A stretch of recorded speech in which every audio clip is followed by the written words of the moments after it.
Bem-vindos ao Coaching Cast! E hoje começando mais um episódio inédito do Coaching Cast aqui. E hoje estamos aqui com o Padre PH, que é padre, coach, doutor em filosofia da religião. Ele é também da Canção Nova e é comunicador. Padre, seja bem-vindo ao Coaching Cast. Muito obrigado, Aguinaldo. É uma honra estar aqui com você, com a Ana. E Deus abençoe a vida de vocês, né?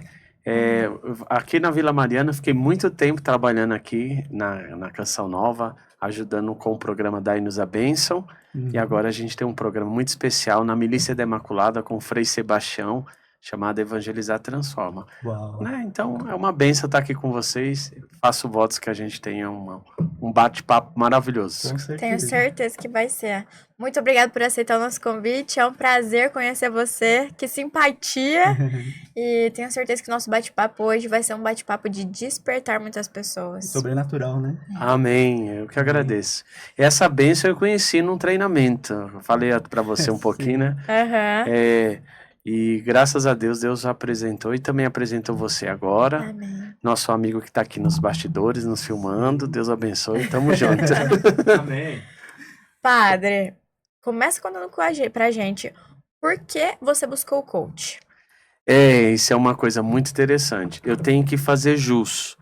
Eu venho de uma formação filosófica, até falei para vocês, né? Sim. Então, quando a gente entra no seminário, a nossa formação, de modo geral, para ser padre é assim. Você faz a caminhada vocacional, então a igreja exige de nós uma caminhada filosófica. Eu fiz 3 anos de filosofia, e licenciatura, e depois 4 anos em teologia, e depois me ordenei sacerdote. A minha formação ao todo demorou uns 10 anos para ser padre. Depois me ordenei padre, fui vigário na Catedral de São Miguel Paulista durante 7 anos. Nesse período eu encontrei um paroquiano, um amigo que ia lá sempre participar das missas, o André. Ele que me apresentou esse universo do coach. Ele até falava para mim, aí eu falava, não tem nada a ver, eu era bem preconceituoso assim com ele. Porque a gente que tem essa formação mais filosófica, eu ficava meio pé atrás com ele. Sim. Mas ele falava, padre, o senhor tem que conhecer, vai te ajudar, vai ajudar no seu ministério. Enfim, aí ele foi me apresentando esse universo, e aí realmente eu comecei a fazer alguns treinamentos. Fiz treinamento com aquele Rodrigo, depois com o Paulo Vieira, e fiz até um treinamento com o Tony Allison, lá em Miami, nos Estados Unidos. Tony Robbins? Tony Robbins. Muito bem, Tony Robbins. Foi maravilhoso. E aí foi dilatando esse lado mais humano nosso, sacerdotal. Porque qual foi o meu maior desafio, Ana?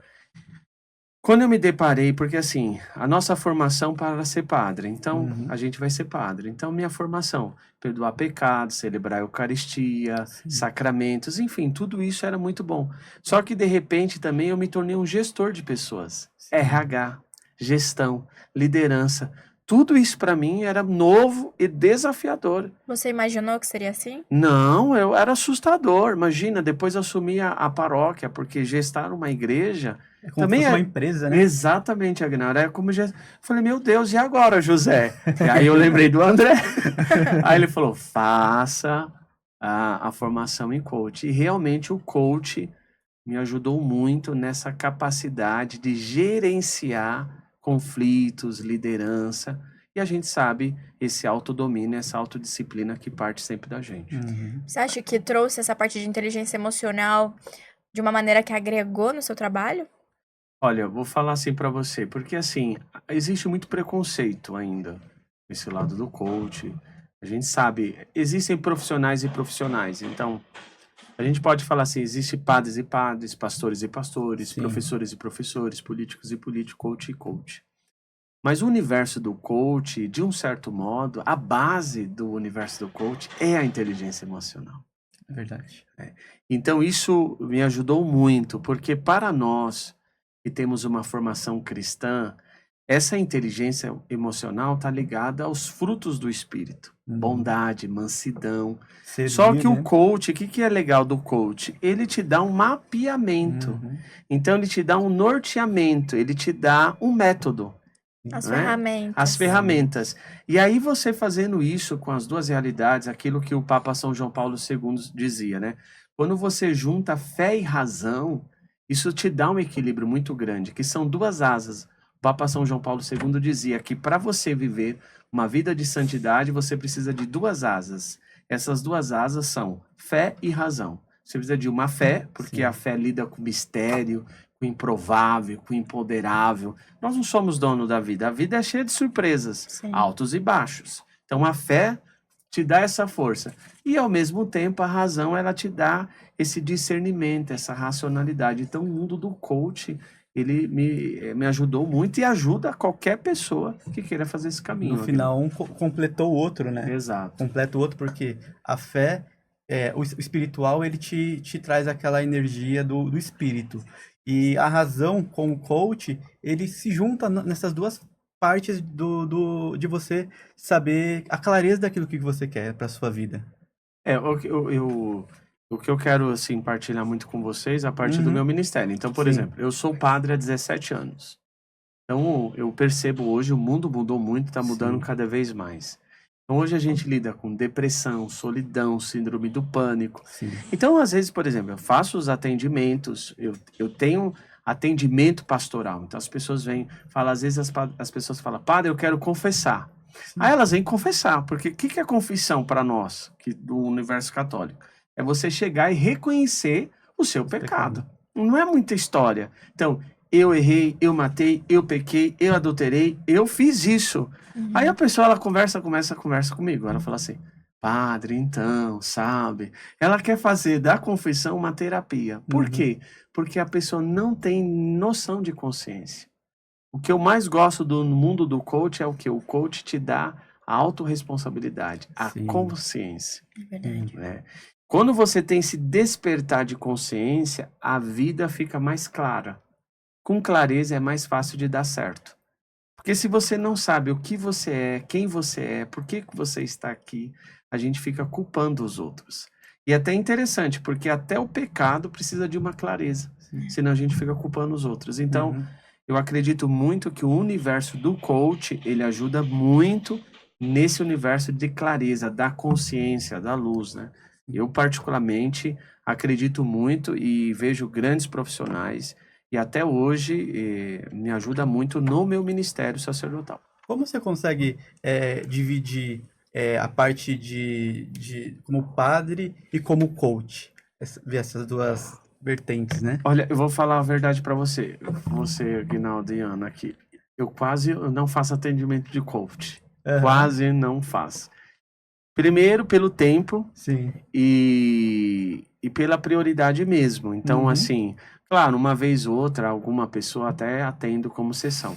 Mas eu aplico coach na minha vida. Seria Sim. desonesto se eu falasse que eu não faço isso, Sim. né? Então, as técnicas, as ferramentas, já fiz treinamento com Sim. você mesmo, né? Sim. Com coach. Então, isso me ajuda muito. Eu acredito, assim, que você tem que entender que são duas realidades diferentes. Então, Sim. existe o profissional coach e existe a missão. Então, por exemplo, eu sou um padre. Na minha missão, no meu ministério, na minha paróquia, no meu exercício pastoral, tudo que eu faço é de forma sempre gratuita, livre e doutrinária, porque eu não falo em meu nome, eu falo em nome da Igreja Católica Apostólica Romana. Sim. Então, quando a gente fala da área de coach, a gente fala de uma ciência, então a gente Sim. fala em nome da ciência. Então, é sempre esses dois pilares que vão norteando os meus passos. Um é o meu ministério vocacional e outro é a área da ciência. Para mim, o coach não é um achismo, porque tem muita gente que confunde isso, Sim. Ana. Sim. Ah, todo mundo é coach. Não, coach é uma ciência séria que precisa ser analisada, contextualizada, com método sério, começo, meio e fim, método, né? Sim. Um coach é um método. Então, isso me ajuda muito e me dá essa clareza. Então, quando eu estou na igreja, quando eu estou na pastoral, quando eu faço o meu exercício ministerial, eu vivo o meu chamado, o meu propósito enquanto sacerdote. Quando eu estou na área do coach, seja numa palestra de inteligência emocional, seja num atendimento, ali eu sou um profissional dessa área, como um médico, por exemplo. Quando ele está fazendo atendimento, ele é médico. Quando ele está na casa dele, ele é o pai, ele é o esposo. Então, ali eu sou o padre. O padre é pai, né? Pai da comunidade, educa, ensina. Ali eu não estou como coach. Então, claro que você junta as duas coisas, assim, não tem como. Você chega a usar alguma ferramenta, assim? Por exemplo, perguntas? Então, as perguntas, elas sempre fizeram parte da minha formação. Hum. Porque, como eu falei para você, eu vim da formação filosófica. Uhum. E vocês sabem que a filosofia, ela nasce de Sócrates. Sócrates só lida com pergunta. Sim. A maiêutica. Né? Tanto que ele fala que você tem que perguntar para que você encontre as respostas. A Sim. maiêutica é dar à luz. Tanto que ele usa essa metáfora, esse símbolo, né? Dar à luz. Ele pega o símbolo da mãe, até as parteiras. O que as parteiras fazem? Elas ajudam as mulheres a dar à luz. Uhum. Então, o filósofo é um homem que faz pergunta e não dá resposta. Então, eu já vim desse embasamento teórico, filosófico de perguntas. E com o coach, isso ficou mais potencializado. Mas as perguntas, elas são inerentes. Por que eu estou aqui? O mesmo universo metafísico. Qual o sentido da vida? O que te faz feliz, né?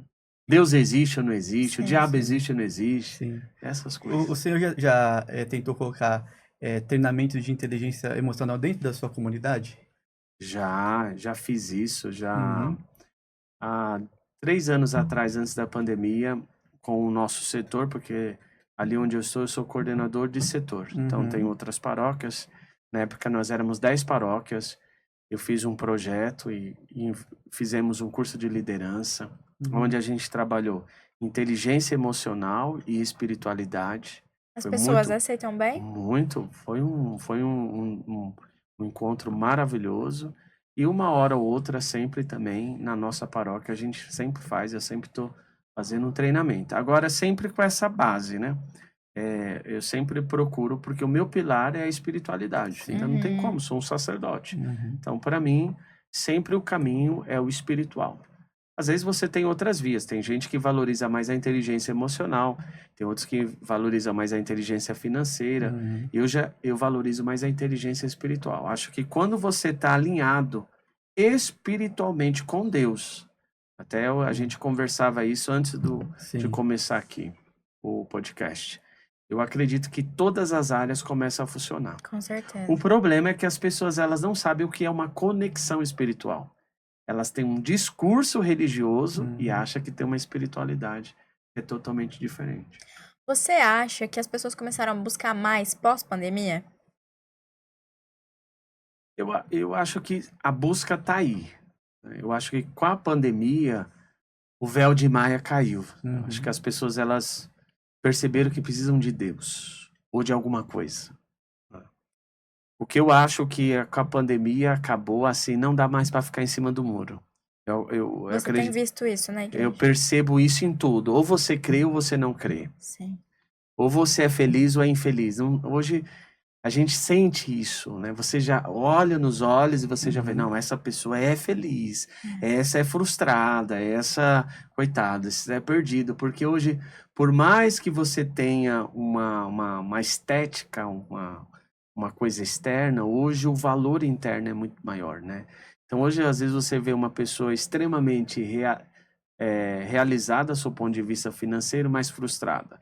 E ao mesmo tempo você vê, às vezes, uma pessoa que não tem muito e é feliz. Mas ao mesmo tempo você vê essa ascensão da prosperidade, da busca, do econômico. Sim. Porque é aquilo que a gente fala, tem que ter um equilíbrio. E para mim, o equilíbrio é essa busca entre o espiritual, quer dizer, a sua conexão com você mesmo, com Deus, e o serviço ao outro. Aquilo que Jesus falou. O que me chama mais atenção em Jesus é isso. Antes dele morrer, eu fico assim pensando, meu Deus, como isso é incrível. Como o Senhor conseguiu fazer isso, né? Porque às vezes uma coisinha tira a gente do foco. Antes dele morrer, ele pensou em tudo, fez falo que é uma sessão de coach, se a gente quiser, pegou uma bacia, começou a lavar os pés e falou assim, olha, se eu, vosso mestre e Senhor, lavei os pés, lavai os pés uns dos outros. Né? E Pedro fala, não, eu não quero. Ele falou, você vai ter que lavar os pés, senão você não tem parte comigo. Ou seja, para você encontrar o sentido da vida, você tem que servir. Então, para mim, esse é o Se o caminho. líder serviu, por que você não vai Forte isso. servir, né? Se o líder servir, a gente tem que servir. E a gente está numa época que as pessoas ela têm dificuldade de servir. Uhum. Porque parece que servir só serve se tiver um interesse, né? Uhum. O mundo capitalista promove muito isso. né? Talvez isso seja o grande desafio do coach hoje. Porque como é uma ferramenta que impacta muitas vidas Sim. e realmente eficaz, infelizmente muitas pessoas se utilizam do coach para manipular, para ganhar dinheiro. Não tem nenhum problema ganhar dinheiro, mas a maior ferramenta que o coach serve, na minha visão, tá? Essa é a minha perspectiva, Sim. é servir. Uhum. E aí, na medida que você serve, naturalmente as coisas vêm por acréscimo. Aquilo que diz a própria palavra: buscai primeiro o reino de Deus e tudo mais será dado em acréscimo. Eu acredito que todo e qualquer profissional que tem qualificação, que se dedica naquilo que ele faz, naturalmente ele vai prosperar. É. Não tem como, Uhum. porque é uma fonte inesgotável servir, né? É uma riqueza que a gente tem que descobrir, e o coach para mim é um pouco isso. Padre, quando eu comecei a buscar inteligência emocional, a minha relação com Deus estava bem abalada. Eu até acreditava que ele existia, mas não acreditava que ele me amava, que ele me cuidava. E conforme eu fui entrando nesse mundo de inteligência emocional, eu vi que o pilar mais importante, eu senti na prática isso, era o espiritual. Depois que eu me entreguei para o espiritual, a minha vida começou a fluir de uma maneira muito sobrenatural. E ver um padre buscando ferramentas de inteligência emocional é como se fosse o contrário para mim. Eu achei a minha cura na espiritualidade, na parte espiritual. E foi complementada pela inteligência emocional. Como foi para você que buscou o coach depois? Então, porque assim, tudo tem uma história, tem uma narrativa por trás, né? Porque às vezes as pessoas perguntam assim pra mim: por que que você é padre? Eu dou risada, né? E tem tanta uma história de dor, Sim. né? Ah, eu era nóia, usei droga, era um perdido, um devasso. Não, eu não. Pelo contrário, é muito interessante a minha vocação. Fala-se que a minha vocação, ela é uma vocação diferenciada. Primeiro que eu vim de uma família mundana. Então, mundana no sentido assim, meus pais não iam para a igreja, não tinha essa preocupação. É católico não praticante. Católico não praticante, se é que existe isso, mas é interessante, porque meus pais não iam para a igreja, e todo final de semana forró em casa, tinha aquela Agora, vitrola. cerveja, samba. Cerveja, mas duas coisas eu aprendi com a minha mãe, isso é verdade: a ler e a escrever. Minha mãe foi minha primeira professora e me ensinou as primeiras orações. Então, de vez em quando, a gente ia, claro, para a igreja, mas não tinha esse hábito. Eu sou da cidade de Junquerópolis, ali perto de Dracena, daquela sua Sim, região, Birigui. sim. Berimirim. E Região aí, maravilhosa. região maravilhosa. E depois, na década de 80, começou a ter como uma crise, a crise do café. Meus pais resolveram mudar para São Paulo, nós mudamos para cá. E aí você vê a importância de mudar, por isso que a gente estava conversando. E aí, e quando nós mudamos para cá, moramos um tempo com a minha tia, alugamos uma casa, até estava tendo uma invasão de terrenos na Zona Sul. A minha tia falou: vem para cá, invadir um terreno. A minha mãe falou: Deus me livre, não nasci para isso não, né? Eu até falo para minha mãe: mas se a senhora tivesse invadido o terreno, talvez eu não seria padre. E aí a minha mãe decidiu alugar uma casa, e onde ela alugou estava perto da casa de um padre, que me acompanhou. O padre já é coronado, já faleceu, e umas irmãs religiosas. Ali começou meu primeiro contato, e uma vizinha. Então tinha uns 5, 6 anos. Eles foram me ensinando. Aí a minha vizinha falou um dia para minha mãe: olha, você não quer colocar o Paulo na catequese? A minha mãe falou: tem que pagar? Aí, não, é de graça. Ah, então pode ir. Você quer ir? Eu falei: quero, né? Eu fui. E ali foi o meu primeiro contato, minha semente, fui crescendo, fui trabalhando na comunidade, nunca saí. Quando eu fiz o crisma, eu falei que eu não ia mais voltar para a igreja, aí foi o contrário, depois continuei. Com 18 anos fiz um retiro, e ali nesse retiro fiz uma experiência de Deus muito grande. E ali decidi entrar no seminário, foi um choque para minha família. Entrei no seminário contra a vontade da minha mãe e do meu pai, mas mesmo assim eles aceitaram. Depois fiz toda a caminhada, toda a jornada, me ordenei padre, diácono, padre. Já sou padre há 17 anos. Mas aí que vem a sua pergunta, que você me falou. Veja só que coisa interessante. Eu falo que eu me converti no ano de 2015. Porque a vida, ela não é tão racional como a gente pensa. Você que está nos acompanhando por esse momento tão nobre, não leve a vida tão racional. Há um sublime, há um mistério. E aí no ano de 15 de outubro de 2015, depois de celebrar a missa na cidade de Itatiba, dia de Santa Teresa d'Ávila, padroeira dos professores, que eu também sou professor, era professor universitário. No auge do meu ministério sacerdotal, pároco, fazendo doutorado, lecionando na universidade, eu sofri um acidente. Na rodovia da Fernão Dias, nessa cidade de Itatiba. Um caminhão veio e me pegou bem na contramão. Nossa. Ali eu tive que parar tudo, entende? Foi muito difícil. A nossa vida muda em um segundo, assim. Drasticamente. Drasticamente. Ali eu pensei que veio o sentimento de culpa. O padre que estava comigo, eu pensei que estava morto. A família dele que estava comigo, a mãe, as irmãs que tinham chegado de Pernambuco, todo mundo sangrando. Eu achei que todos estavam mortos. Você lembra com Lembro detalhes? tudo. Meu acidente é interessantíssimo. 100% consciência. 100%. Quando eu falo para você, eu tô vendo a cena, eu tô vendo tudo. E às vezes nem gosto de falar tanto porque isso vem à tona, mas hoje, graças a Deus, a gente está curado e é muito bom falar sobre isso. Sim. E aí, desse acidente que aconteceu comigo, eu tive que fazer 2 cirurgias, coluna e joelho. Eu tenho 30 próteses. L2, L3, L4, L5, minha coluna foi toda destruída. Meu joelho, lado esquerdo, todo Meu Deus. destruído. Eu fiquei 1 ano na cama. 1 ano na cama. Nossa. 1 ano usando fralda, sonda, mexendo só os olhos. E sem a possibilidade de andar ou ficar na cadeira de rodas. Eu lembro quando o médico chegou para mim e falou assim: padre, pode ser que o senhor não ande mais. Minha mãe estava do lado.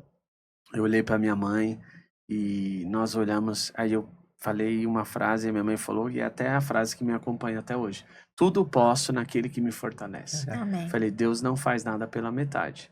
E ali começou meu calvário, porque veja só, você falou que se encontrou. Eu me encontrei ali. Por quê?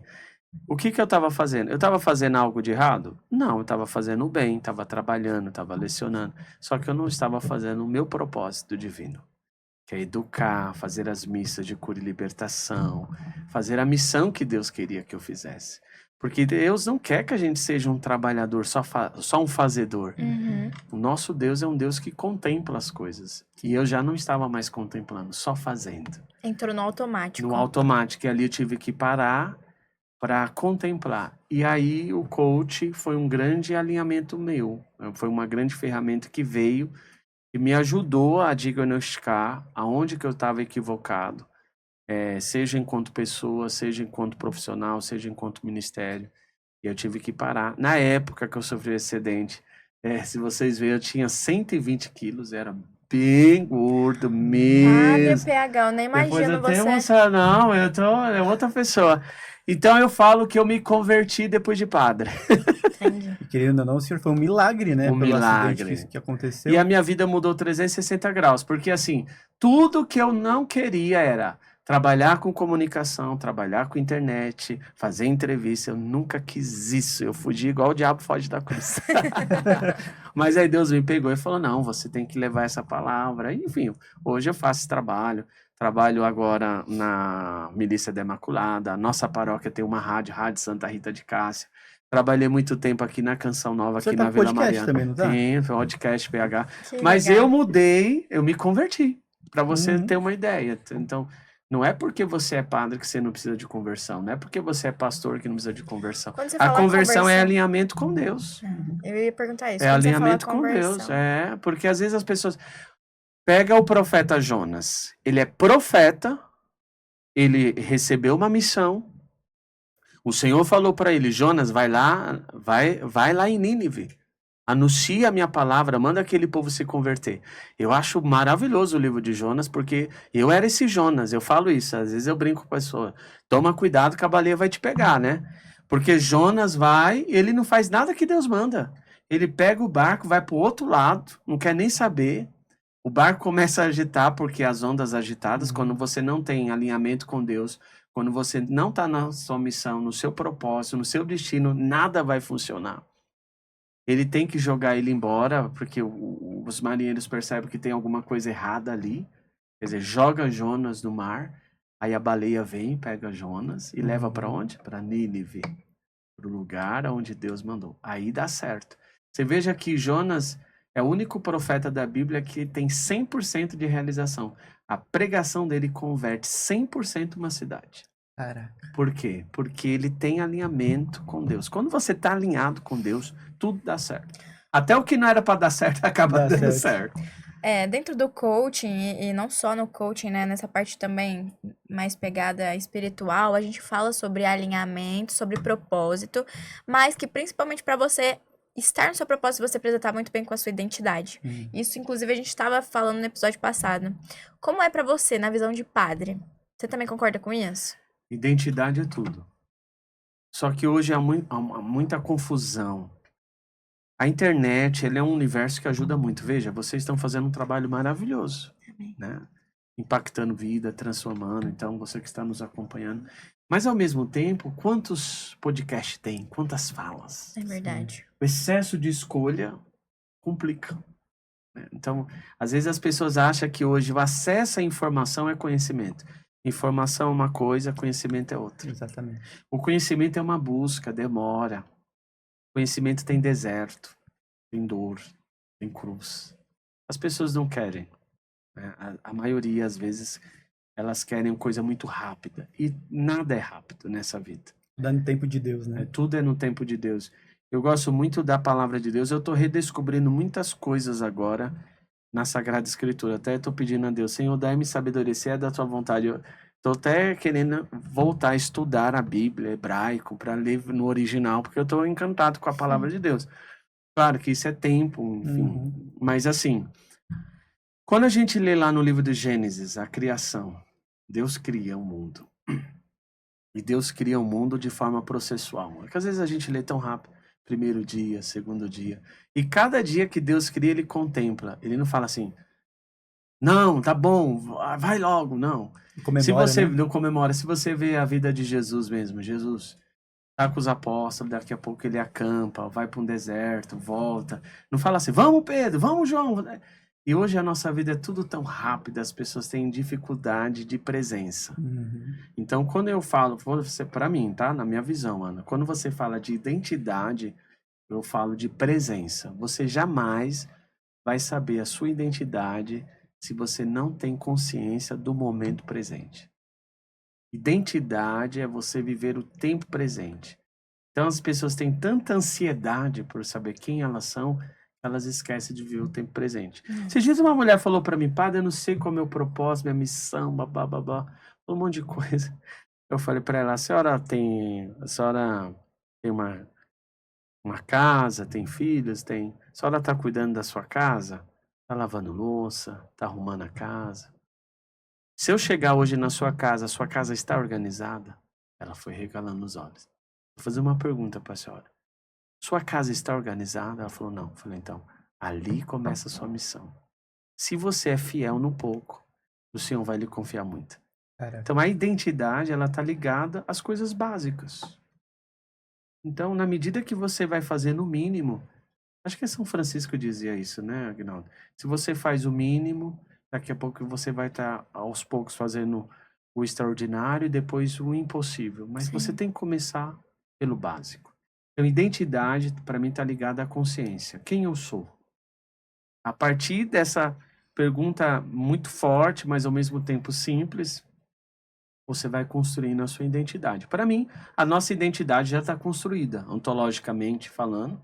Para mim, todo ser humano é imagem e semelhança de Deus. Isso. Claro, nós somos extraordinários, mas isso não responde. Sim. Porque às vezes a pessoa fala, tá, eu sou imagem e semelhança de Deus, mas por que eu tô aqui nesse mundo? Aí eu falei, então, agora você tem que responder, é um processo. Esse processo vai depender muito da sua presença no dia a dia, né? Ouvir Deus. De repente, pessoas que estão nos conectando agora nesse momento, tá dando um insight. Isso é uma presença de Deus, é uma resposta. Você acredita que tem aquela passagem bíblica, veja Deus em tudo e ele endireitará suas veredas. Você acredita nisso? Olha, eu acredito assim, até muito mais. Para nós que somos católicos, às vezes as pessoas não entendem a diferença entre a fé católica e a fé evangélica. Às vezes, esses dias tem uma pessoa que fala para mim, padre e pastor é tudo a mesma coisa. Eu falei, não é. Isso não quer dizer que o padre é melhor que o pastor e o pastor é melhor que o padre, mas são coisas distintas. São visões diferentes. Né? Tanto que nós, sacerdote, nós nem somos tão preparados para a pregação. Você vê que às vezes é um padre ou outro que prega um pouco melhor. Os pastores falam muito, com muito mais veemência, com muito mais propriedade, porque a pregação, o universo da palavra no mundo evangélico é muito forte. Não que isso não seja no mundo católico.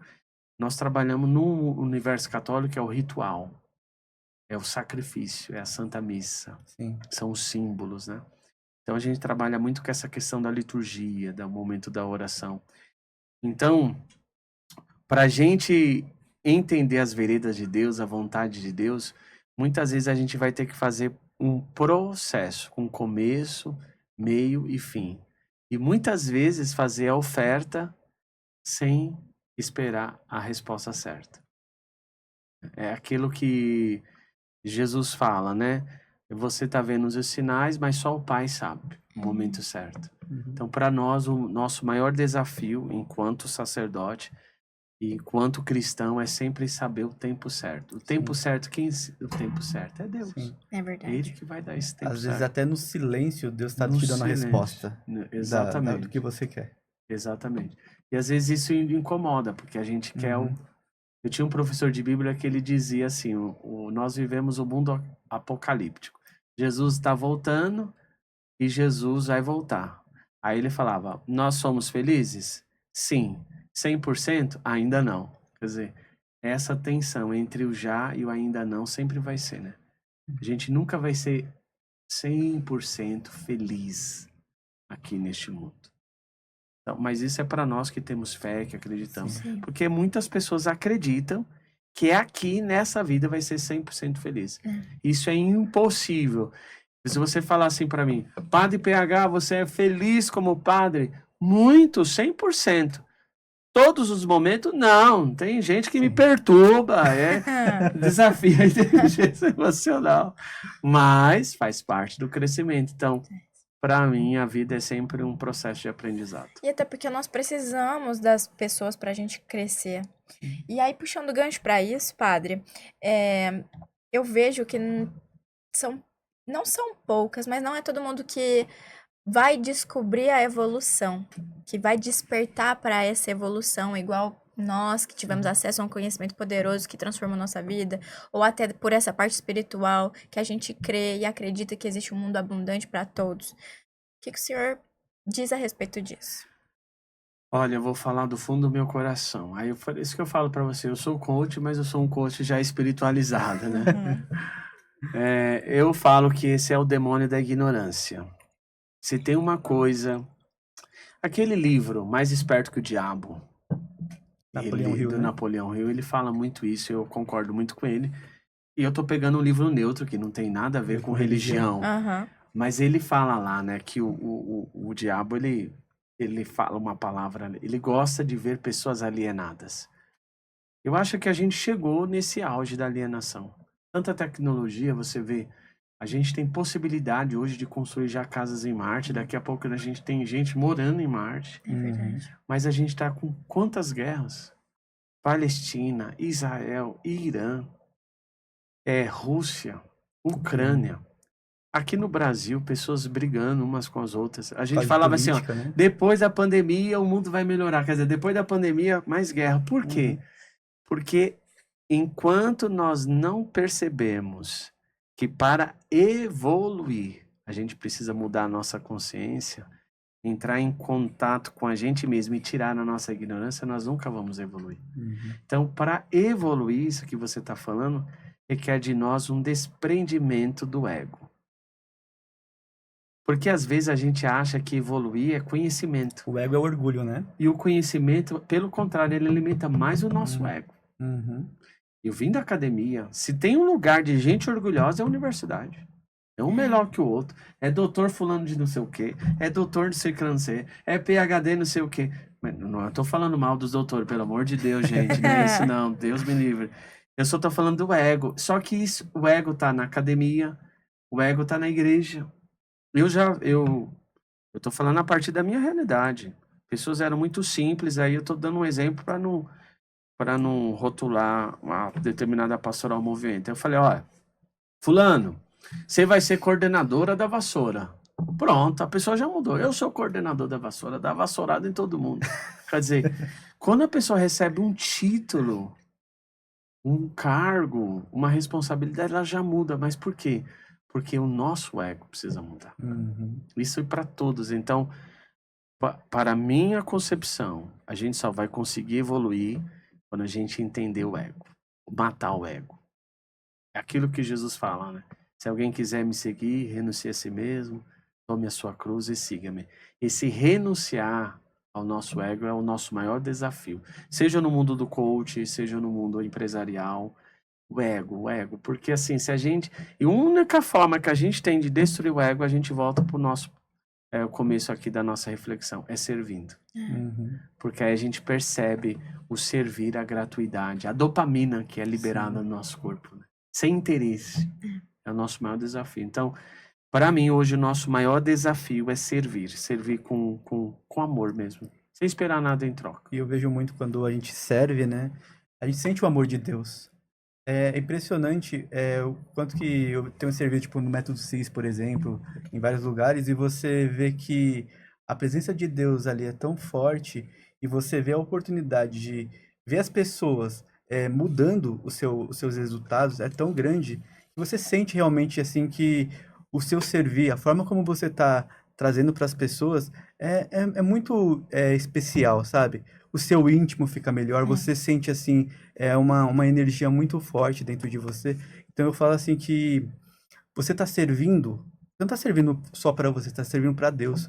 Porque Deus quer que você resgate almas, Deus quer que você traga a oportunidade das pessoas mudar de vida. E isso eu acho que é muito interessante, o quanto Deus conecta as pessoas, sabe? Eu acho que essa é uma das coisas mais fortes, assim, no nosso mundo eclesial, né? Lá na nossa igreja mesmo. Teve uma vez, nós fizemos uma campanha, foi muito interessante. A minha igreja é uma igreja de periferia, a paróquia Santa Rita de Cássia, fica ali no Jardim Danfa.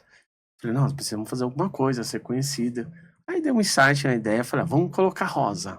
Santa Rita é rosa, né? Aí começou uma campanha, 300 rosas, 400 rosas, 500 rosas, 1000 rosas, 5 mil. Eu falei, não, vamos colocar 22 mil rosas. Pensei, não, padre, tá doido. Vamos fazer a campanha. Fizemos, colocamos 22 mil rosas.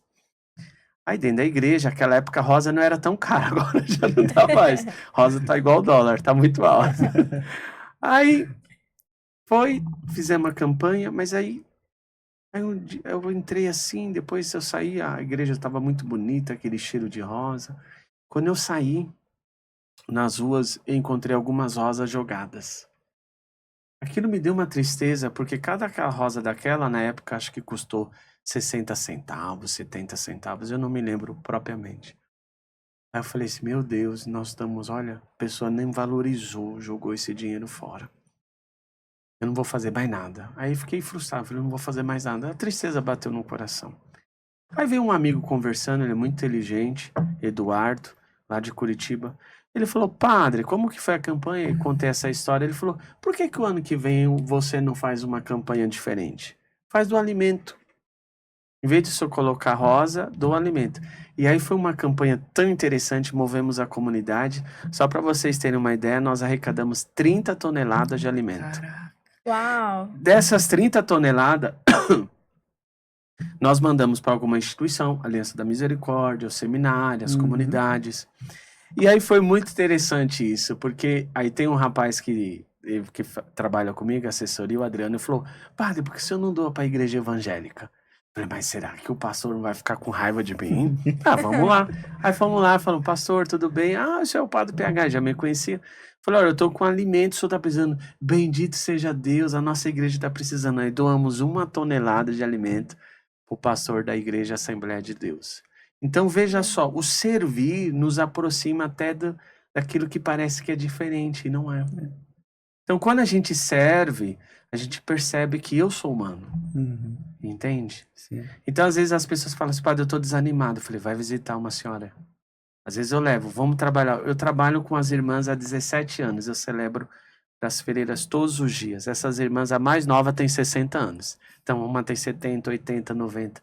Então, eu vejo o desafio da idade. E sabe, padre, me toca muito você falar sobre isso, porque a minha família, eu venho de uma família, hoje, graças a Deus, está sendo estruturada, mas uma família muito disfuncional. E eu cresci uma adolescente muito à margem, assim. E eu lembro que eu ia pra psicóloga toda terça-feira à tarde, e eu sempre passava na frente de um abrigo. E eu comecei a entrar dentro desse abrigo, chama Abrigo Vó Teresa, lá de Birigui. E eu mudei muito, muito, muito, muito assim, porque eu não tinha só mais uma avó, né, que era por parte da... minha avó, por parte de pai, já faleceu, mas eu tenho a minha avó por parte de mãe. E naquele momento eu sentia que eu não tinha só mais a minha avó. Eu passava lá todas as semanas, aquilo me ajudou tanto. Eu fui tão mudada naquele momento. Eles até me chamaram pra festividade do Natal, sabe? Porque eu comecei lá sempre. E eu vi que o quanto família era importante. Porque a minha família, pra mim, é um pilar muito, muito especial. É um pilar que eu descobri no coach que se eu tô bem, ele me eleva em todos. E se eu tô mal, ele também me abaixa em todos. Sim. E nessa minha fase da adolescência, eu não tinha acesso ao conhecimento que eu tenho hoje, inteligência emocional e tudo mais. Mas aquilo significou tanto pra mim, pra pessoa que eu me tornei hoje, aquilo me marcou tanto com os senhores ali. E eu via também o quanto eles eram deixados de lado. Eu falava, gente, eu passei aqui toda semana e eu ficava uma horinha lá, né? Era o tempo de eu chegar na psicóloga. E o quanto a minha vida estava sendo transformada com aquela uma horinha. Servindo também, de uma certa maneira, amando aquelas pessoas. E as famílias não iam, muitos não apareciam, ficavam meses sem. Abandonado. Sim. E o Brasil, ele está caminhando para a terceira idade. Então, a gente precisa resgatar esse valor da idade. Porque senão, se a gente ficar preso a essa estética do mundo perfeito, né? A gente vai ficar enrugadinho. Eu acho bonito, né? Sim. Tem uma foto que esse paroquiano meu tirou, o Adriano, de uma irmã preta e branca, ela toda enrugada. Ali você vê os traços, você vê a história, mas a gente precisa mudar a nossa consciência. A Madre Teresa, ela, em um discurso que ela fez nos Estados Unidos, na ONU, pro Bill Clinton, ela dizia, olha, nós estamos nos Estados Unidos, país maravilhoso, mas aqui tem muita gente abandonada nos asilos. E o amor é amor. A gente Sim. a gente quer ser amado, né? Não é isso, Ariana? A Sim. gente quer ser amado, Sim, com valorizado, e certeza. principalmente a terceira idade. Eu falo que o idoso vira uma criança, Sim, porque é o nosso estado original. Jesus não falou pra gente ser como uma criança? sim. A gente é essa criança. Então o idoso, ele revela um pouco isso, mas a gente precisa de entender essa dimensão do servir. O senhor falando isso, eu fiquei lembrando aqui da época que eu servi o meu avô. Meus avós, em geral, eu sempre fui uma pessoa que meu tempo eu dedicava para eles. E eu levava meus avós no médico.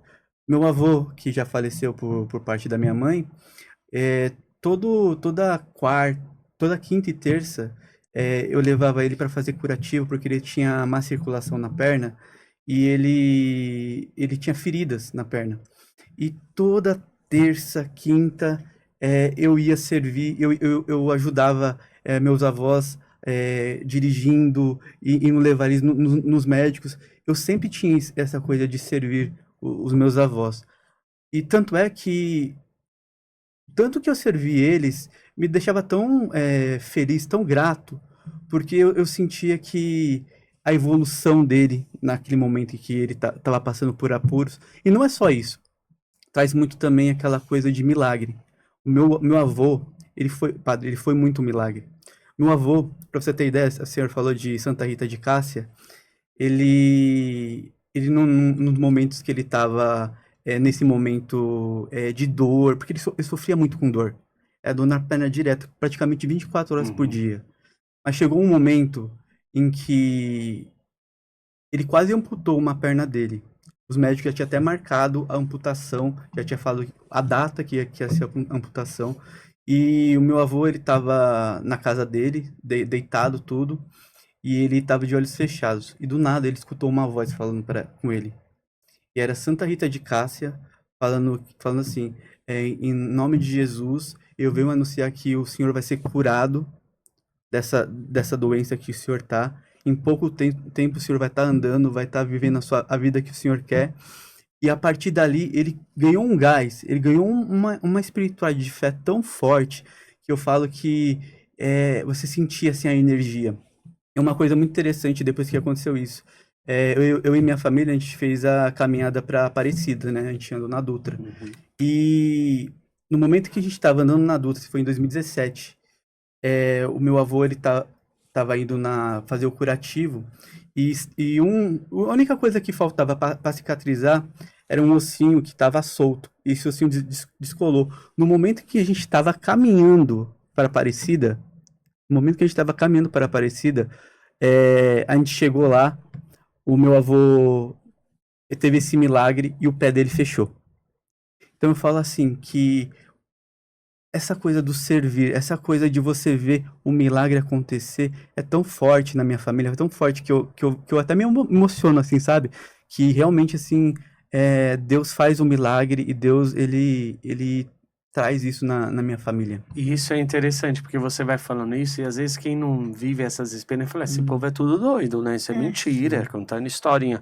Mas é porque a vida, ela vai te dar aquilo que você está buscando. Sim. Então veja só, uma pessoa pessimista, ela não vai ver milagres. Porque se você vê bem, aqui é um grande milagre. E tudo esse estúdio é um grande milagre.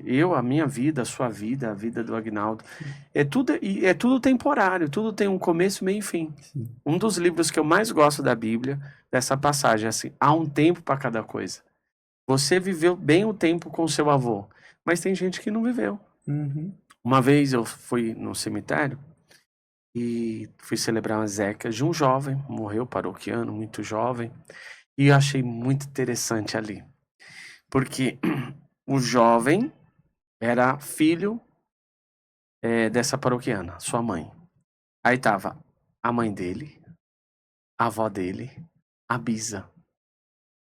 A bisa tava com 100 anos. A bisa, 100 anos, mas a senhora forte. Padre, que bom que o senhor tá aqui. Ai, vamos rezar, tá muito difícil. Mas ela inteira. Depois, a avó com 80 e a mãe com 60. E o filho, com 30 anos, morreu. A vida não é lógica. Ali eu aprendi, eu falei, meu Deus. Aí eu falava, olha, que nós estamos com as 3 gerações, as 3 chorando, né?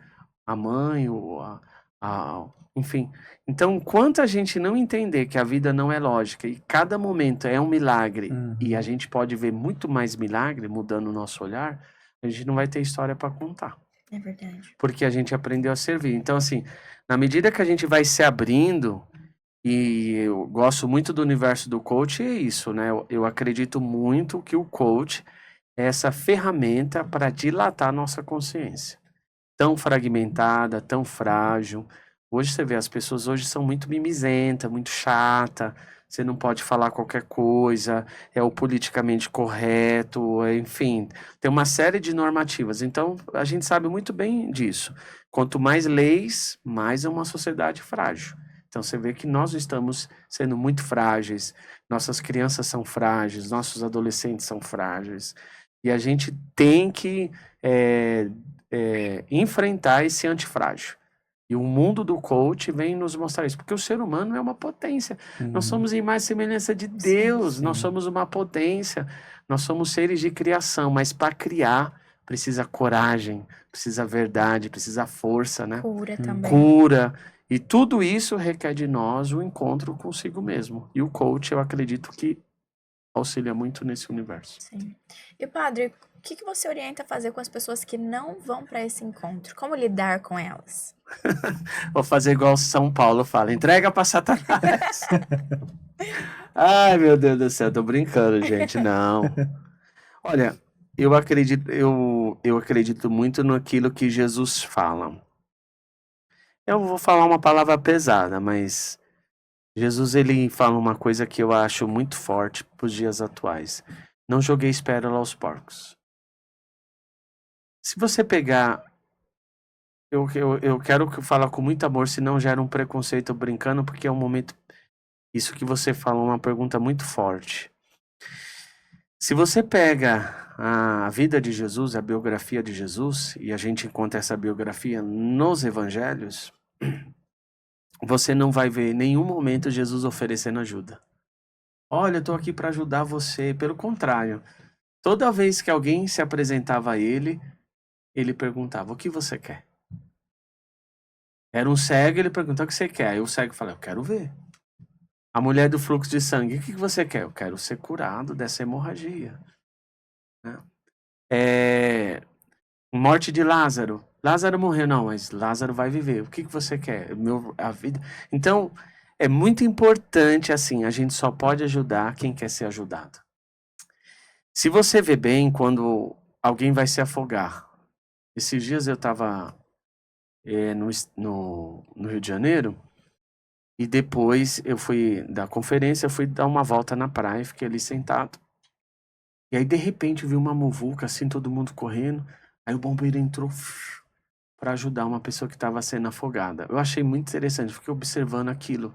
Todo mundo torcendo, rezando, meio apreensivo. Mas o profissional, o bombeiro foi de uma habilidade tremenda, ele foi cortando as ondas e ele conseguiu. Mas a primeira coisa que ele fez foi segurar o rapaz por aqui, porque ele estava pegando nele, então os dois iam afogar.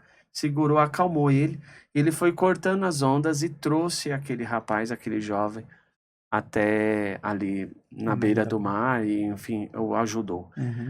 Ali me ensinou uma coisa: a gente só pode ajudar outra pessoa se ela se acalmar e ela se entregar. Não tem como. Às vezes, a gente como padre, eu vejo isso, às vezes eu quero ajudar uma pessoa e não consigo. Ela não quer. Tem um rapaz da nossa paróquia, ele era maravilhoso. Um rapaz assim, morava no nosso bairro. Toda semana levava verdura pro padre.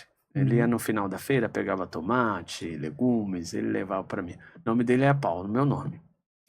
Esse aqui é do padre, mas tomava uma cachaça todo dia bêbado, todo dia. Mas ele era uma pessoa maravilhosa, incrível, um ser humano de um coração nobre. Aí um dia eu cheguei para ele e falei assim: Paulo, vamos mudar de vida, deixa a gente te ajudar. Ele falou: padre, depois a gente conversa sobre isso, tá bom? Eu falei: tá bom. Aí passou um tempo, voltei com ele. Paulo, vamos conversar? Vamos. A semana que vem, então, o senhor vem me buscar, eu vou entrar para a clínica, arrumar uma vaga, o pessoal da Aliança da Misericórdia que arrumou. Ótimo. Quando a gente foi buscar, ele falou: padre, eu não vou mais não, vou ficar aqui mesmo, não quero. E respeitamos. Nisso veio a pandemia, infelizmente ele pegou uma pneumonia e acabou morrendo. Então você vê, a ajuda veio até ele não quis. Então, tem muita gente que a gente quer ajudar, mas o orgulho, o ego, ou a própria decisão não quer. Isso não pode gerar em nós culpa. Porque eu vejo, Ana, tem muita gente, e isso é muito bom você ter falado, de repente vai ajudar pessoas aqui que se sentem culpadas. É mesmo. E aí elas se sentem tão culpadas que elas estão estagnadas na sua vida, esquecendo de cumprir a missão por causa do outro. E a nossa vida é única, cada um tem que carregar a sua cruz. Sim.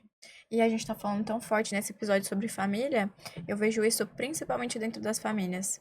Entre pais e filhos, às vezes são os pais que não querem essa ajuda e filhos se sentem culpados e não conseguem prosperar de maneira alguma por conta da culpa. Porque a pessoa que é culpada, ela não merece. Então, se ela não merece, ela é presa. E se ela é presa, ela não prospera. E eu trabalho muito isso na paróquia, lá com as minhas velhinhas, falando: para de ficar dando dinheiro pro seu neto. Porque tem neto que aproveita. Como um filho hoje no Brasil, a gente às vezes as pessoas não percebem, mas hoje é muito comum já filhos morando com os pais, e não tem nenhum problema morar com os pais, mas ser dependente do pai, você não tem uma autonomia financeira, emocional.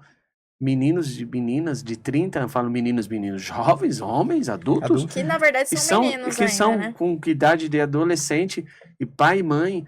Esses dias eu chamei a atenção de um rapaz que casou e estava tendo uma crise e vieram pedir uma orientação, e eu falei para ele: você para de ficar pedindo a opinião para sua mãe, você é um homem, você tem que cuidar da sua mulher.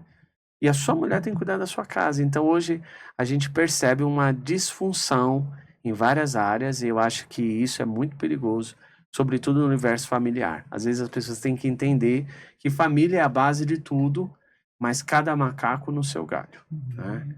pai é pai, mãe é mãe, filho é filho. E quando o homem e a mulher se casam, isso é muito importante quem está nos acompanhando, precisa ter essa autonomia, essa identidade, essa privacidade. Senão não vai dar certo. Porque hoje a gente só Nossa, pode sim. ajudar pessoas que realmente querem ser ajudadas. Senão não tem como. Senão há uma disfunção. E aí eu gosto daquilo que Jesus fala, que os filhos das trevas são mais espertos que os filhos da luz. Às vezes a gente quer ajudar tanto aquela pessoa e às vezes ela acaba nos influenciando e nos tirando. Eu já vi histórias, pessoas que foram procurar, tentar pessoas, tirarem pessoas da Cracolândia e acabaram ficando lá. Nossa. Histórias horrendas. Então, assim, esse universo espiritual é um universo que a gente requer muito discernimento. E o mundo do coach lida um pouco com isso, né? Lida. Porque lida com o invisível, lida com o emocional, lida com o sobrenatural. Você acredita que tudo é espiritual? Aí eu acredito. Para mim é a base de tudo. Eu sou transcendência. Isso aqui, matéria, é matéria, mas não é o principal. Há o invisível, né? O apóstolo São Paulo vai dizer que a nossa luta é contra seres invisíveis, espalhados nos ares. Eu acredito muito. Agora, esse invisível tem um nome, é o reino de Deus, é o amor, é a eternidade. Então, quando eu estou falando, veja só, antes de ter alguém pensou nela para existir. Sim. Então, tudo parte do invisível. Agora, então, vamos lidar só o invisível? Não. A gente que é ser humano, a gente precisa do material, do palpável, do sensorial. Então, é esse equilíbrio entre visível e invisível, entre ser e não ser, que deve ser o nosso norteamento. Né? Sim. Ô, padre, tava pensando agora aqui, fala um pouco assim para as pessoas que não conhecem sobre a missa de cura e libertação. Como que ela funciona hoje É em assim, dia? porque assim, você é bom falar. Para nós que somos católicos, Sim. toda missa é cura e libertação. Sim. Então, às vezes as pessoas falam assim, nossa, eu vou naquela missa.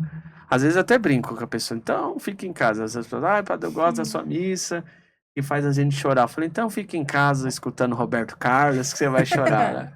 Né? Então, toda missa é cura e libertação. Por quê? Porque toda missa você vai se encontrar com Deus. E quando a gente se encontra com Deus, é impossível você voltar para casa do mesmo jeito. Que Deus cura, liberta, instrui, enfim.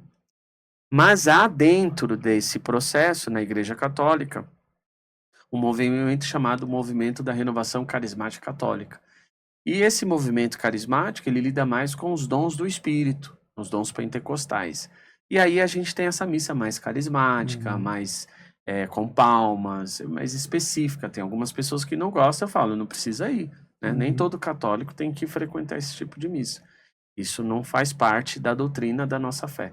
Mas é uma missa que você vive mais os dons do Espírito, oração em línguas, então ela tem essa característica, depois Passo Santíssimo, né? Sim. Essa moção do Espírito. Então, quando a gente fala missa de cura e libertação, é uma missa mais específica voltada ao movimento carismático, que trabalha os dons do Espírito, que eu acredito que é principal. Sim. Porque o Espírito, ele revela todas as coisas. Tem um Salmo 138, diz assim, que Deus nos sonda. Gosto muito desse Salmo. Ele nos vê no alto e embaixo. Então, o Espírito Santo revela. E quando você se permite, ele mostra a direção. Sim. Né?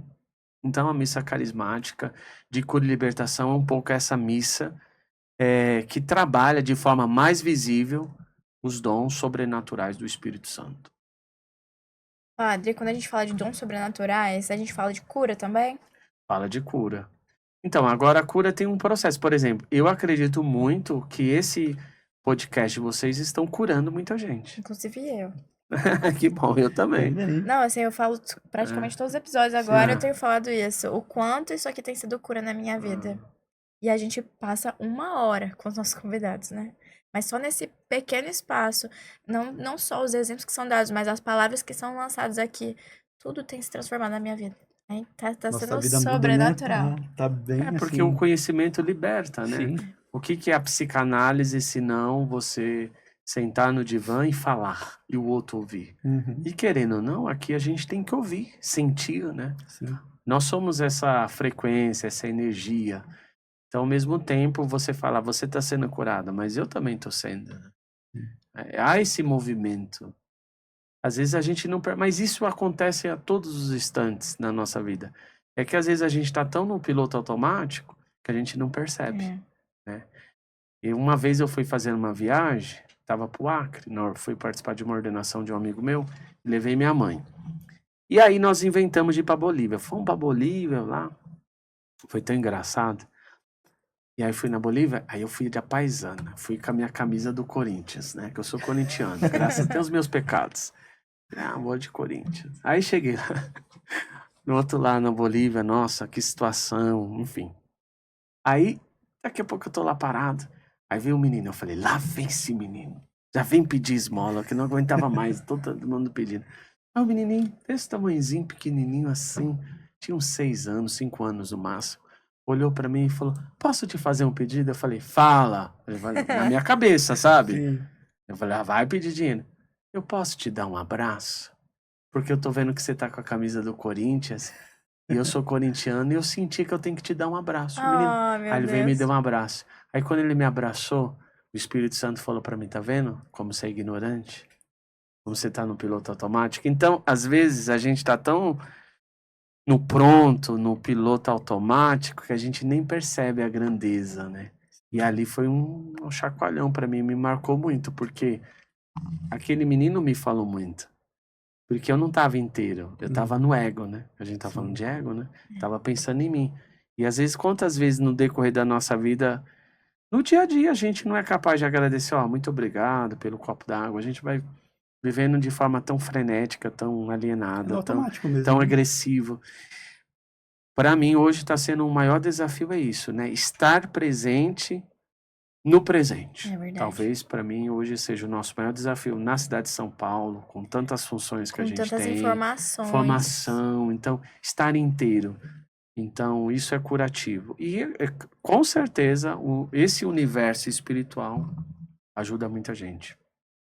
E falando sobre estar nesse piloto automático, e quando a gente tem, por exemplo, padrões de comportamento que vêm de gerações em gerações, que se a gente não se policia, isso estraga a nossa vida. Isso tem, né? Nós somos um conjunto de genética, né? Uhum. O Jung, ele trabalha muito essa questão dos arquétipos. Eu Sim. gosto muito de Jung. E, de um certo modo, nós temos os nossos arquétipos. Depois nós temos na biologia o tal do gene. Então, nós herdamos tudo isso, eu acredito, né? Sim. Então, às vezes você vê lá sua foto. Nossa, parecido com o meu bisavô, com o avô. É muito interessante isso. Mas hoje a gente sabe muito bem que, embora haja uma influência da genética, nós herdamos esse lado negativo da nossa família, nós podemos mudar. É verdade. Nós não somos obrigados, a neurogênese que fala, né? Nós não somos condicionados a viver de tal maneira. É que mudar dá trabalho. Então as pessoas, elas não querem mudança, elas querem mágica. Elas querem uma transformação rápida. Eu falei aqui para vocês, eu tinha 120 quilos. Então, se você olhar uma foto minha, há 10 anos atrás, eu tô muito mais velho, muito mais gordo, porque eu tava disfuncional. Meu Era uma acidente outra versão do é uma senhor, outra né? versão, eu tava disfuncional. Não é que tava errado, mas tava disfuncional. Mas não pode falar, porque vai se chatear. Então, a gente não tá muito preparado para a verdade. A gente gosta de um certo modo da mentira. Uhum. Então, só a verdade liberta. Isso. Então, para você quebrar uma maldição, você quebrar uma carga genética negativa de uma família, você tem que estar preparado para a verdade. Aí a verdade liberta, e aí, a partir dessa verdade você vai mudando. Eu acredito muito nisso. A mudança, ela é possível, né? A própria palavra de Deus fala, eis que faço nova todas as coisas. Então, eu acredito muito nisso. Todo dia nós temos a chance de mudar, né? Todos os A partir do dias. momento em que a gente acordou, a gente pode falar, não, a partir desse momento eu quero algo novo na minha vida. E isso, algo novo, depende de você, não depende da outra pessoa. Então eu falo que é muito importante isso. E mais uma vez voltamos para a parte de consciência. Sim. É a base de tudo, né? Você falou que a família, eu acredito muito que a família é a base de tudo. Né? Nos momentos... A nossa primeira escola. Nossa primeira... Família é aquilo que o Freud dizia. A melhor família, a minha. A pior família, a minha. Então aprenda a amar a sua família. Mas assim, a família é a base de tudo, mas ao mesmo tempo, a gente precisa ter esse desprendimento. Eu acho que o nosso maior desafio é colocar cada coisa no seu lugar. Você vê, aqui nós estamos no estúdio, tá tudo alinhado, os microfones estão aqui. Se não for assim, não é funcional. É verdade. Então a família, para funcionar, cada um tem que estar no seu lugar. O pai é pai, a mãe é mãe, o filho é filho, a esposa é esposo, o esposo é esposo. Mas cada um tem que estar no seu lugar. Há uma hierarquia, né? Hoje a constelação familiar trabalha muito isso. Não sei se vocês conhecem, Sim. mas o Hering, que era até padre, o fundador, ele falava isso. Hoje no mundo falta um pouco essa conscientização da hierarquia. Então hoje falar de hierarquia é complicado, parece que você está falando de conservadorismo, de poder. Mas tudo tem uma hierarquia. Você vê, o Sol, verdade. ele não tem problema com a Lua. É. Não vejo a Lua falar, oh, você tá entrando. Não, o Sol sabe a hora que ele tem que nascer, a hora que tem que se pôr, a Lua vem, tá tudo certinho. E quando na natureza tem alguma coisinha errada, gente, é maremoto, é É terremoto. verdade. Então tudo tá funcionando. Eu acredito muito que a gente precisa ter essa harmonia nas coisas. Quão poderoso essa sua fala, de maneira simples, que traz tanta clareza. Sim. Porque, realmente, se você tem uma peça, sei lá, do celular, que não é aqui, é ali, ele não vai funcionar. E assim é dentro da nossa família. Quantos filhos estão invertendo os papéis? Eu tenho amigas lá na minha cidade que estão passando por... Uma amiga que está passando por uma situação onde ela está tendo que ser a mãe da mãe. E o quanto isso tem desgastado, e desgasta muito. E isso Deus me ensinou na prática. Uma das coisas que eu aprendi com o meu acidente foi isso. Eu tive que aprender a honrar meus pais, porque eles que cuidaram de mim.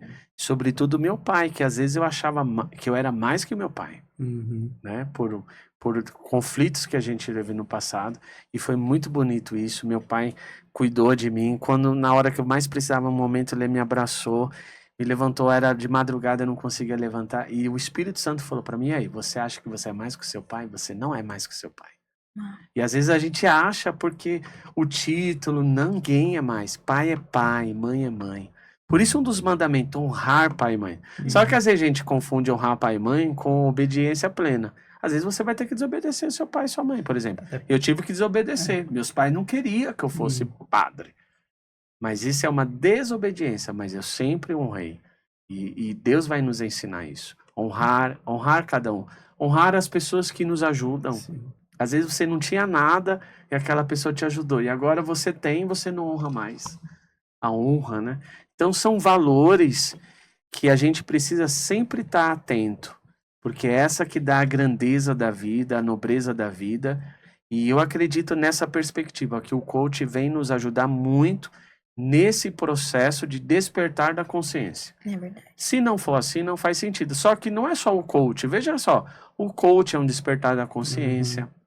A religião é um despertar da consciência. A medicina é um despertar da consciência. E aí vai. Só que aonde que está o erro? Quando você acha que só esse é o caminho. Não tem gente que faz coach, aí toda hora fica aplicando coach. Eu acho que é aquilo que a gente está falando. É colocar Tem que ter um cada equilíbrio, né? Tem ferramenta que ter um no seu equilíbrio. lugar. Exatamente, né? Esse equilíbrio é fundamental. E fora que todas as formas são válidas, né, Sim. padre? Todas as formas de evolução, de que você, autoconhecimento, todas as formas são válidas. Se vai te levar para um nível maior, por que não? Sim, verdade. É o que fala na Bíblia, né? Tipo, por exemplo, falou de conflitos de pais e filhos. A Bíblia fala que haverá conflitos.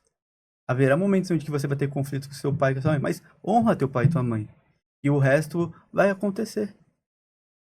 Honra, e você vai ter uma das promessas bíblicas é o dom da longanimidade, né? Essa vida plena. Então a gente percebe hoje muito no mundo capitalista. Às vezes as pessoas não têm uma saúde, não têm uma vida emocional equilibrada, uma psique equilibrada, porque elas não aprendem a honrar, não aprendem a servir. E isso é uma das coisas mais bonitas que a Bíblia nos ensina. A caridade, o amor que crê tudo, espera tudo, suporta tudo. Carta aos Coríntios, lá São Paulo fala, né? O hino do amor. Uma das passagens mais lindas, quando ele fala que o amor crê tudo, espera tudo, suporta tudo. Então a maioria hoje a gente vê que Na medida que vai suportando, ninguém está suportando mais nada. Então, Uhum. é o casal que se separa, é o filho que coloca o pai no asilo. Eu não sou contra você colocar o pai e a mãe numa casa e às vezes você não tem como cuidar, mas o abandono tá ali, não visitar mais, É. não amar mais, não valorizar, enfim. Eu acho que a gente precisa muito, muito hoje, nos dias atuais, ter plena consciência do nosso chamado. Uhum. E que a gente está aqui por um tempo, e esse tempo que nós estamos aqui é para servir, para amar, para aprender, desaprender, mas sempre na base da caridade. O amor que crê tudo. Uau. Sem amor, não tem.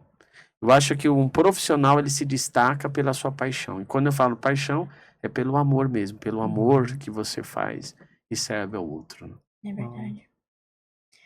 É. E, olha, agora eu vou te fazer uma pergunta pessoal. O que o senhor acha sobre profecias? Aí, só complementando, né? Você falou do seu acidente. Quando eu era mais nova, de 6 para 7 anos, eu também sofri um acidente muito grave. E várias vezes pessoas chegaram a mim e falaram que não era pra mim estar viva hoje. Que o plano de Deus na minha vida era muito grande. Inclusive que tinham coisas espirituais me atrasando pra estar aqui em São Paulo. Porque o meu chamado era como se assim, eu recebi uma palavra assim que eu cheguei. Era como se a minha família tivesse um efeito dominó. E eu decidi não acompanhar. Eu fiquei em pé. Então Deus me puxou de lá. O que o senhor acha sobre essas palavras? Olha, o mistério, ele tá aí, né? E a beleza da vida é mistério. O Teilhard de Chardin, que é um grande teólogo, ele fala que nós somos espíritos, nós não somos realidades físicas, nós somos espíritos vivendo numa realidade física, né? E às vezes a gente esquece isso. Por isso que eu falei para você, nós lidamos com o invisível. Então, eu acredito muito nisso. E toda vez, isso é 100% verdade, que você toma consciência do seu propósito, há um levante contra. O bem incomoda. Isso é muito fácil de entender. Veja só. Você fala assim, vou aprender inglês, uma coisa simples. Aí o outro vai levantar alguém e vai falar, você é burro, você não consegue. A resistência. A resistência. O outro vai falar assim, eu não vou falar mais mal de ninguém. Aí chega alguém e fala, você tá muito chato, você não... Então, todo o ato de amor, todo o ato do bem sempre vai incomodar. Você imagina quando você toma consciência do seu propósito, que é aquilo, é ruptura, e o mal se levanta. Então, claro que existe isso, há um mover sempre contra, né? Mas há a graça de Deus. Acho que a graça de Deus, ela é tremenda. Na palavra diz assim, aonde abundou o pecado, superabundou a graça. Quando você se deixa tocar pela graça. Então, quando você toma essa consciência de que você vai ser um instrumento de salvação e vai se levantar e vai salvar a sua família, não tem mal que te pare. Você se torna imparável. O problema é acreditar, porque a maioria das pessoas, elas querem certeza. E a gente nunca vai ter certeza de nada. A gente só vai entender o futuro olhando o passado, mas vivendo o presente. Então a gente não tem respostas para o futuro. A gente tem resposta para o presente. O futuro é hoje, né? O futuro é hoje, com as decisões que a gente toma hoje, a gente vai construindo o futuro. Mas é aquilo que a gente aprende. O passado eu não posso mudar. Eu tenho somente o hoje, e no hoje que eu tenho eu decido mudar. E a gente vai construindo o futuro. E aí eu acredito muito que essas decisões assertivas, elas rompem com um projeto maligno, de diabólico, de inveja, de mal, de pecado.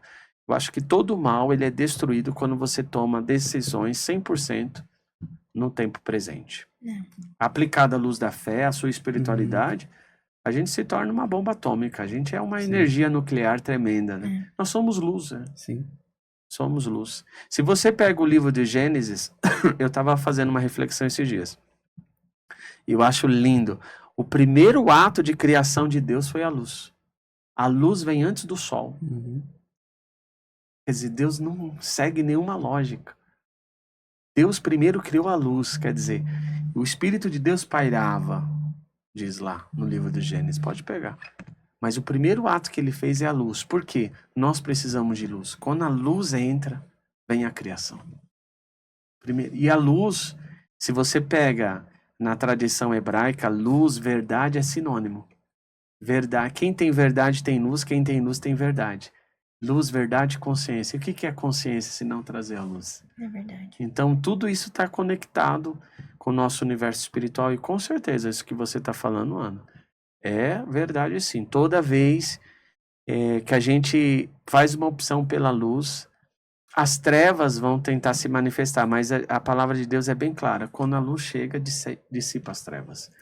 Tanto que luz e trevas não habitam no mesmo lugar. Por isso que eu falo, nóia, o povo rir, né? Nóia anda com nóia. Lá na minha cidade a gente fala, biscate anda com biscate. Padre anda com padre, casado anda com casado. Quer dizer, as pessoas se complementam. Né? É o ecossistema, né? É um ecossistema. É um realmente. Ecossistema. As nossas avós falavam, hoje a gente usa um nome sofisticado, né? Lembra das companhias? Toma cuidado com que você anda. Lá em Bril boi do cu preto anda com boi do cu Ah, preto. lá, viu? Tô falando, mas é caipira. É verdade. Muito bom. É uma benção. Padre, deixe uma mensagem para os nossos telespectadores. Olha, gente, a mensagem que eu quero deixar para vocês é essa aqui. É essa mensagem que eu gosto sempre onde eu vou, eu falo. Tudo posso naquele que me fortalece. Se você coloca a sua experiência, a sua alma em Deus, no seu sonho, na verdade, na luz, você vai se tornar imparável. Nada pode segurar uma pessoa que tem a verdade, que tem o amor, que tem Deus. A vida não é fácil para ninguém, nunca será, mas o Senhor disse na sua palavra, neste mundo havereis de tribulações, coragem, eu venci o mundo. A fé lida com o impossível e nada é impossível para aquele que crê. Deus abençoe você, Deus abençoe vocês. Amém. Obrigado pelo convite, foi uma honra estar aqui com vocês, né? Muito obrigada E faço a você. votos que cada vez mais vocês cresçam e contem Recebemos sempre com muita comigo, com a alegria. minha oração, com a minha Amém. bênção. Muito E obrigada. nós estamos juntos nessa jornada, aprendendo, desaprendendo, reaprendendo, a cada dia o seu cuidado. Amém. Padre, que aula que nós tivemos aqui. A minha Que cabeça aula, tá né? assim, ó, tô borbulhando, tô até assim. Muito obrigada pelo seu tempo, pela sua disponibilidade, por tanto conteúdo, por conhecimento. A gente tem certeza que o nosso canal vai atingir muitas e muitas pessoas. E você vai fazer parte da nossa história junto com a gente. Amém. Eu que agradeço a oportunidade, Guinaldo, Ana.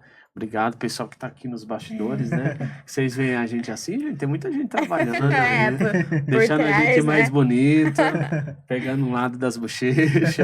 Mas eu agradeço do fundo do meu coração, que Deus os abençoe e que estamos juntos nessa jornada que nunca para, só na eternidade. Mais uma vez, Padre, eu queria te agradecer por ter vindo no Coaching Cast. Uma amizade assim que a gente fez, né, desde a formação em coach e tudo, que a gente leve por muito tempo, e gratidão pela sua visita aqui no Coaching Cast. Amém. Deus abençoe vocês. Tamo junto. É isso Amém. aí. E para você que está nos assistindo, muito obrigado pela sua audiência. Já deixa um like aí no nosso episódio. Siga o Padre PH nas redes sociais, nos siga também, siga o Coaching Cast, encaminhe esse vídeo poderoso, esse nosso episódio de hoje poderosíssimo para as pessoas que você sabe que precisam assistir esse conteúdo. Te esperamos no próximo e até mais. Tchau, tchau. Tchau, tchau.